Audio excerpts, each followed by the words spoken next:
Good evening, ladies and gentlemen of the board, and thank you for the opportunity to address you this evening as INEA appeals the decision rendered by the superintendent regarding this association grievance before you. I am Jorjana Pohlman, Vice President of INEA, and with me is Simmons with Missouri NEA. The question before you this evening is simple. It is whether the district impermissibly sanctioned a group other than the association to host an informational table during new teacher orientation. The district and INEA's labor agreement is a contract between a public employer and an exclusive bargaining representative. One of the agreement's provisions permits INEA and only INEA to host an informational table throughout the duration of the new teacher orientation. The district permitted INEA to do so this year, as is required by the agreement. It is not in dispute, however, that the district also permitted another group, not INEA, to host their own informational table during new teacher orientation. The agreement prohibits this district action, and this grievance asks for this board to remedy the administration's action by simply acknowledging the mistake. This is not a complicated matter, and it will not take much of your time to prove the validity of our case. INEA and the district are the two parties to this labor contract. The labor contract contains an article called Article 4, Association Rights. Importantly, that article contains a section specifically stating the association's right to host an information table during new teacher orientation. The language states, only the association shall be permitted to have an informational table throughout the duration of New Teacher Academy, provided that such presence does not interfere with the conduct of regular business of the orientation as determined by the superintendent and/or his designees. The labor contract is specific to INEA, and the quoted provision further and explicitly excludes that any other group could be permitted to host an information table throughout the duration of the orientation.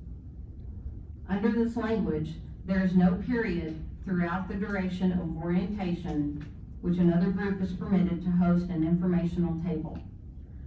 The language simply deals with a right exclusive to the exclusive bargaining representative, INEA, to host an informational table throughout the new teacher orientation.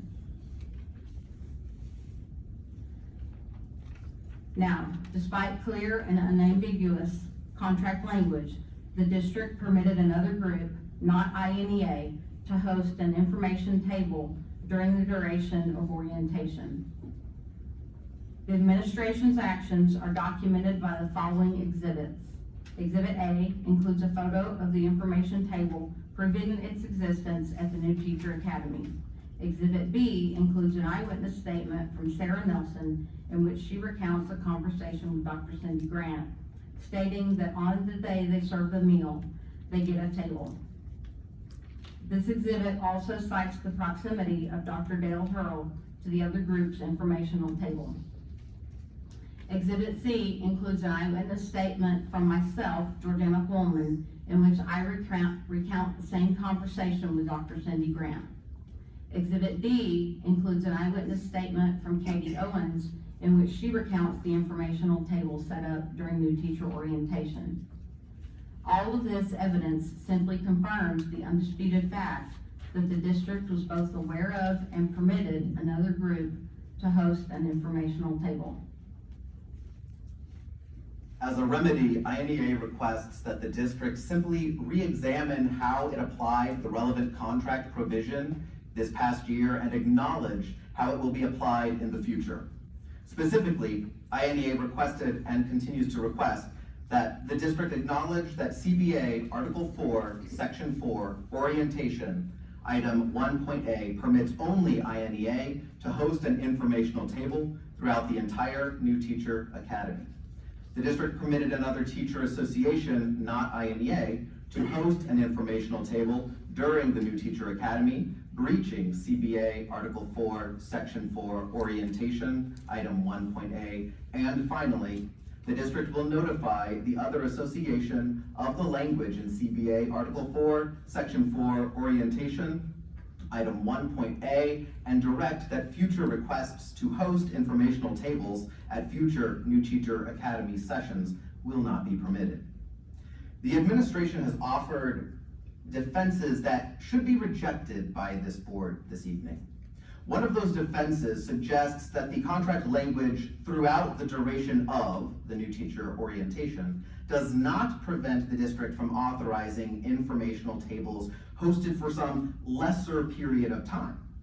This defense lacks merit. The language shows that the district agreed that it would only permit INEA to host a table throughout the orientation's duration. Throughout the duration of orientation is an inclusive amount of time. During the whole duration of orientation, or any portion throughout the orientation's duration, only one informational table can be hosted as permitted by the district, and it will only be hosted by NEA, according to this language. One of the defenses suggests that in the past, despite the clear contract language, other groups have been permitted to host informational tables. This defense essentially declares an established past practice preventing INEA from enforcing its right to host the only informational table at orientation. INEA has never waived its right to host the only informational table at orientation. To the extent that the district previously permitted other groups to do so is not with the consent of INEA. This kind of waiver would be accomplished upon mutual consent in writing by the local association with the district, and no such documentation exists. To the extent that the district acknowledges it has in past orientations permitted some other group to host a table, does not prevent INEA from insisting now that the district honor their end of the bargain and in the future.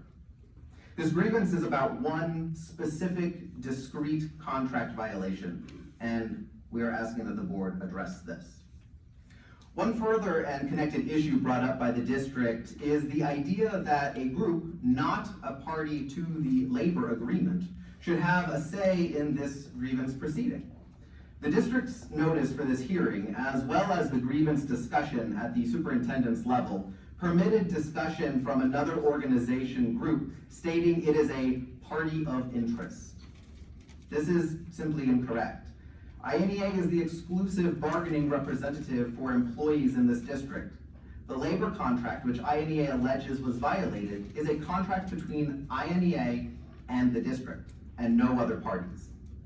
The right INEA alleges was violated was one specific and exclusive to the exclusive bargaining representative, not another group that does not represent employees in contract negotiations. Upholding this grievance simply correctly implements the plain language of the contract which the district and board already have agreed to with INEA. In conclusion, as stated in our appeal, this is a simple case. It involves one provision of the relevant labor contract and one discrete violation. This is not about favoring one group over another or changing how things may have been done in the past. It is about the mutual responsibility of the ISD and INEA to defend the contract and the rights contained within. This is a simple case. The facts are not in dispute, and neither should be the interpretation of the language. Thank you for your time and consideration.